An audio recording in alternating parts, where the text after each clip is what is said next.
మకరం వారి గనక చూసుకున్నట్లయితే ప్రధానంగా మకర రాశి లేదా మకర లగ్నం వారికి గమనించినట్లయితే ఇక్కడ ఈ రాశినాథుడు 3లో ఉన్నాడు, 2లో రాహువు, అలాగే అష్టమ కేతువు అండ్ 12వ స్థానంలో కుజుడు, 11లో ఉండే కుజుడు 12లోకి వచ్చేస్తున్నాడు. మరియు రవి కూడా 15వ తేదీ నుంచి వస్తాడు, శుక్రుడు 20వ తేదీ నుంచి 12లోకి వస్తాడు. ప్రస్తుతం అయితే 11వ స్థానంలో ఉన్నారు. అదేవిధంగా దశమ బుధుడు, 6వ స్థానంలో గురువు.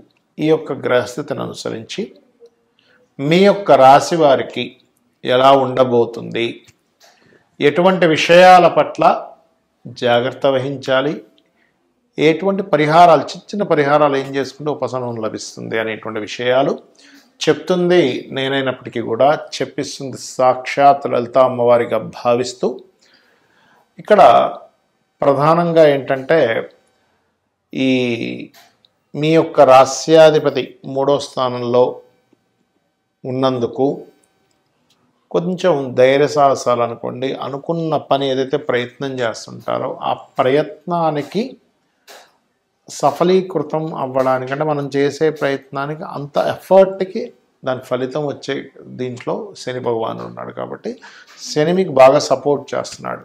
ఇక రాహువు ధన కుటుంబ స్థానాల్లో ఉన్నందుకు, అది కూడా ఓన్ స్టార్లో ఉన్నందుకు విదేశీ ధనయోగము లేదా ఆన్లైన్ త్రూగా ధనయోగం, అలాంటి బెట్టింగ్స్ ఇవి కాదండి, ప్యాకెట్లు బెట్టింగ్లు జాక్పాట్లు ఇవి కాదు.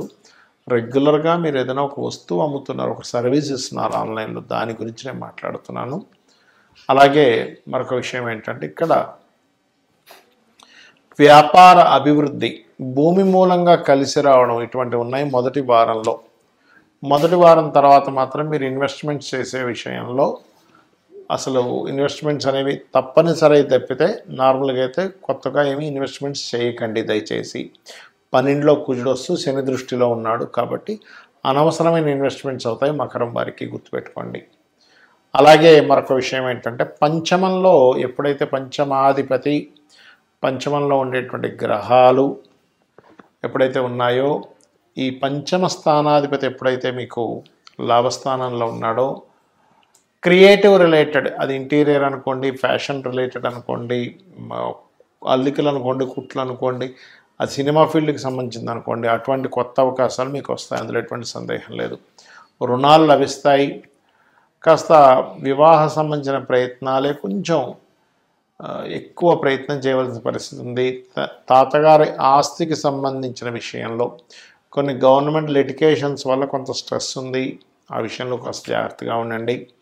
మార్కెటింగ్ రంగాల్లో ఉండేటువంటి వారికి, డిజిటల్ మార్కెటింగ్ అనుకోండి, ఎనీథింగ్ మార్కెటింగ్ సేల్స్ రంగాల్లో ఉండేటువంటి వారికి మొదటి వారం చాలా అనుకూలంగా ఉంది. మరి 2-3 వారాలు అనుకూలంగా లేదని కాదు, 2-3 వారాలు కూడా అనుకూలంగా ఉంది, కానీ అక్కడ కాస్త స్ట్రెస్ ఎక్కువగా ఉంటుంది. మీరు ఎక్కువగా లలితా సహస్రనామాలు శ్రవణము పఠనం చేయండి, శ్రీమాత్రే నమః చేయండి, అన్ని విధాలు బాగుంటుంది. మా రాశి వారికి ఎన్ని చెప్తున్నా అంటే ప్రతి నెల అది బాగుంటుంది ఇది బాగుంటుంది అని చెప్తున్నా, 90% ఆఫ్ పీపుల్కి సక్సెస్ అవుతున్నా, 10% పీపుల్కి మాత్రం పాపం ఏమిటోనండి ఏమీ మారట్లేదని కింద మెసేజ్లు పెడుతుంటారు బాధతో అని. అయితే నేను చెప్పేది ఒకటే, కొన్ని ఎలా ఉంటాయంటే మీరు కొంత అంటే ఒక దీక్షలా తీసుకొని కనుక మీరు ఏదైనా చెయ్యగలిగితే ఖచ్చితంగా మార్పు వస్తుంది. అందులో మనకి డిసెంబర్ 30వ తేదీ వైకుంఠ ఏకాదశి ఉంది. దానికి ముందుగా అంటే ఒక 30 రోజుల ముందు నుంచి, ఒక నెల రోజుల పాటు, అంటే 1వ తేదీ నుంచే, లేదా 1వ తేదీ నుంచి కుదరలేదు మీకు, ఇంకేదో కారణాలు ఆటంకాలు ఉన్నాయి, కనీసం 21 రోజుల ముందు నుంచి కానీ 11 రోజుల ముందు నుంచి కానీ గుర్తుపెట్టుకోండి. రోజు ఉదయము సాయంత్రము లలితా సహస్రనామాలు, విష్ణు సహస్రనామాలు గుర్తుపెట్టుకోండి. లలిత, విష్ణు ఈ 2 సహస్రనామాలు ఉదయము సాయంత్రం చేయండి అన్నమాట. విని దీపారాధన చేసి మీరు గనక స్వామివారికి, అమ్మవారికి మీ ఇంట్లో మీకు తోచి అంటే మీకు స్తోమత ఉందంటే చక్కగా పాయసం నైవేద్యంగా పెట్టండి అన్నమాట. విని పాయసం నైవేద్యంగా పెట్టి మీరు ఆ యొక్క పాయసాన్ని ఇంట్లో వాళ్ళందరూ తీసుకోండి. ఉదయము సాయంత్రం 2 సార్లు పెట్టాలి ఆ పాయసం. అంటే ఒకసారి పాయసం పెట్టి ఇంకోసారి ఏదైనా చక్కెర లాంటిది పెట్టచ్చు. దీనివల్ల ఏమవుతుంది అంటే పాయసాన్న ప్రియ అనేటువంటి నామం అమ్మవారి నామాల్లో, లలిత సహస్రనామాల్లో. అంటే పాయసాన్నం అంటే అమ్మవారికి ఇష్టమా అలా అని కాదు, మనలో స్వచ్ఛత, తీపితనము, ఆ యొక్క లక్షణాలు మనకు ఉండాలి అనేటువంటి దాని యొక్క భావం. ఆ రకంగా మరీ ఎక్కువగా కొంతమందికి చూడండి అర్ధాష్టమి శని, అష్టమి శని, ఏలినాటి శని నడుస్తూ ఉంటాయి కొంతమందికి. అలాంటి వాళ్ళు గూడాన్నాన్ని కూడా నైవేద్యంగా పెట్టినట్లయితే, అంటే బెల్లం కలిపినటువంటి అన్నము కనుక నైవేద్యం పెట్టినట్లయితే ఖచ్చితంగా మీరు ఏదైతే ఈ శని ప్రభావం పడుతున్నారో అన్ని విషయాలు లేట్ అవుతున్నటువంటి వాటికి బాగుంటుంది. మరి దీంతో పాటు ఎవరికైనా ఫలానా సంబంధించిన దాని మీదే మాకు ఇబ్బంది ఉందండి ఈ నెల రోజుల పాటు, ఎందుకంటే మార్గశిర మాసం, మార్గశిర లక్షవారాలు కూడా చేస్తారు అమ్మవారి యొక్క అనుగ్రహం కోసం. ఏం చేయాలి అంటే ఆదివారాలు ప్రత్యేకంగా మీకు ఏమైనా ప్రమోషన్స్ రావట్లేదు, అపకీర్తి వస్తుంది, చాలా డిఫేమ్ అవుతున్నాం అనుకునేటువంటి వారు గోధుమలు దానంగా ఇవ్వండి ఆదివారాలు.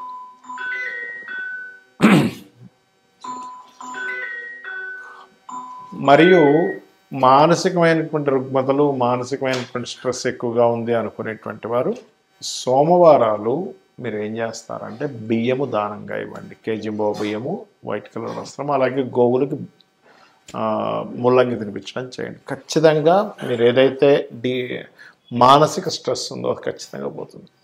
అలా కాదండి మాకంతా అన్నదమ్ములతోని గొడవలు ఉన్నాయి అన్నప్పుడు కందులు, ఎరుపు రంగు వస్త్రం మంగళవారాలు ఇస్తూ ఈ ప్రక్రియ చేస్తూ గోవులకి క్యారెట్స్ తినిపించండి. గోశాలకు వెళ్ళి, అది కూడా దేశీవాలి గోవులకి. అంటే దేశీవాలి గోవులకి పెడితేనే మనకు ఫలితం వస్తుందా అంటే అందులో సమస్త దేవతలు ఉంటారంట. ఇదేంటంటే జెర్సీ ఆవు కేవలం వీళ్ళు మిల్క్ కోసం, మిల్క్ ప్రొడ్యూస్ ఎక్కువ అవడం కోసం చేశారు. దీనివల్ల ఏంటంటే ఒక ప్రాణికి మీరు తినిపించిన ఫలితం వస్తుంది. మనకి రకరకాల ప్రాణులకు మనం రకరకాల ఫుడ్ ఇస్తూ ఉంటాం, కానీ దోషం పోవడానికి మాత్రం దేశీవాలి గోవు పెట్టండి. అదేవిధంగా మరి బిజినెస్ ఇంప్రూవ్మెంట్స్ కోసం పెసలు దానము, గ్రీన్ కలర్ వస్త్రంతో ఏదైనా సరే కేజీంబా ఇవ్వాలి. అదేవిధంగా సంతానం కోసం ప్రయత్నం చేసేటువంటి వారు శనగలు, గోధుమలు కలిపి దానంగా ఇవ్వండి గురువారం నాడు. మరి వివాహం కోసం ఇబ్బంది పడుతున్నామండి, చాలా కాలం అయిపోయింది అని అనుకునేటువంటి వారు చక్కగా మీరు బొబ్బర్లు దానంగా ఇస్తూ ఉలవలు, బొబ్బర్లు కలిపి దానంగా ఇవ్వండి. మరియు ఓం శివకామేశ్వర అంకస్తా శివాస్వాధీన వల్లభాయ నమః. దేనికంటే వివాహం అయిపోయి కలిసి ఉండట్లేదు, ఇబ్బంది పడుతున్నాం అనుకునేటువంటి వారి మధ్య సఖ్యత పెరుగుతుంది. అసలు వివాహమే అవ్వట్లేదు, వివాహం కోసం అని అనుకుంటే ఓం కామేశబద్ధ మాంగళ్య సూత్ర శోభిత కందరాయ నమః అనే మంత్రం చేసుకోండి. ఇక అదేవిధంగా మీరు గుర్తుపెట్టుకోండి,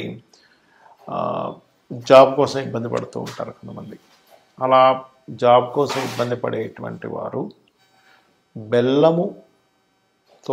బెల్లము నైవేద్యంగా పెట్టడము, బెల్లము దానంగా ఇవ్వడము, గోవులకు బెల్లం తినిపించడము, నువ్వులు దానంగా ఇవ్వడం చేయండి.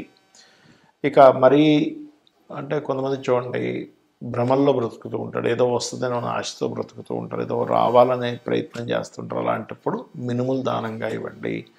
ప్రతిదీ కూడా ఆటంకాలు ఏర్పడుతున్నాయి, ఇంకా పొద్దున్న లేచినప్పటి నుంచి ఆటంకాలు ఏర్పడుతున్నాయి అనుకునేటువంటి వారు నిత్యము గణపతి ఆరాధన చేస్తూ గోవులకి గ్రాసము తినిపించడము, ఉలవలు దానంగా ఇవ్వడము, కేతుగ్రహం దగ్గర దీపారాధన చేయండి. ఇవన్నీ ఏంటంటే మీ జాతకం తెలిసినా తెలియకపోయినా మీకు జరుగుతున్నటువంటి ఇబ్బందుల నుంచి బయటపడడానికి చక్కటి రెమెడీ పనిచేస్తుంది. ఇలా చేయండి, ఖచ్చితంగా అమ్మవారి అనుగ్రహం మీరు పొందండి. శ్రీమాత్రే నమః.